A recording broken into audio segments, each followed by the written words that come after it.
اعوذ باللہ من الشیطان الرجیم بسم اللہ الرحمن الرحیم السلام علیکم۔ حضرت شاہ جمال ایک مشہور بزرگ تھے۔ آپ کا مزار لاہور میں ہے جہاں ہر سال عرس منایا جاتا ہے۔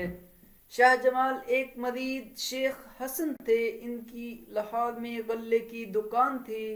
ایک روز شیخ حسن شاہ جمال کی خدمت میں حاضر ہوئے اور عرض کی، یا حضرت دعا کیجئے کہ اللہ تعالیٰ میرے کاروبار میں برکت دے۔ حضرت شاہ جمال نے شیخ حسن کے لیے دعا کی اور اس کے ساتھ ہی یہ نصیحت کی کہ دیکھو غلہ پورا تولا کرو۔ اس سے پہلے کہ شیخ حسن کم تولتے تھے، حضرت شاہ جمال کی نصیحت نے ان کے دل پر ایسا اثر کیا کہ انہوں نے کم تولنا چھوڑ دیا اور پورا تولنے لگے۔ وہ کئی دفعہ ایسا کرتے کہ جو شخص ان سے غلہ مول لینے کے لیے آتا تو ترازو اس کے ہاتھ میں دے دیتے اور کہتے، لو بھائی خود تول لو۔ گاہک چاہے کتنا ہی جھکتا تول لیتا، شیخ حسن کبھی اس پر اعتراض نہ کرتے اور نہ اس کا ہاتھ روکتے۔ خدا نے ان کے کاروبار میں اتنی برکت دی کہ انہوں نے اپنے ترازو کے باٹ سونے کے بنا لیے۔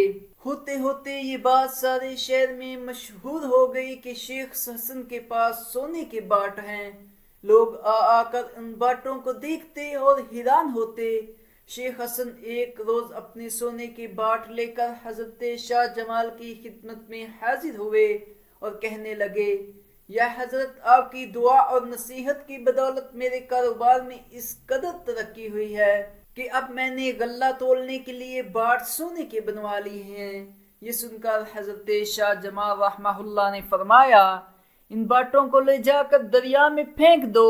شیخ حسن کے دل میں یہ خیال بالکل نہیں آیا کہ یہ سونے کے باٹ ہیں اور سونا بڑی قیمتی چیز ہے، اسے ضائع نہیں کرنا چاہیے۔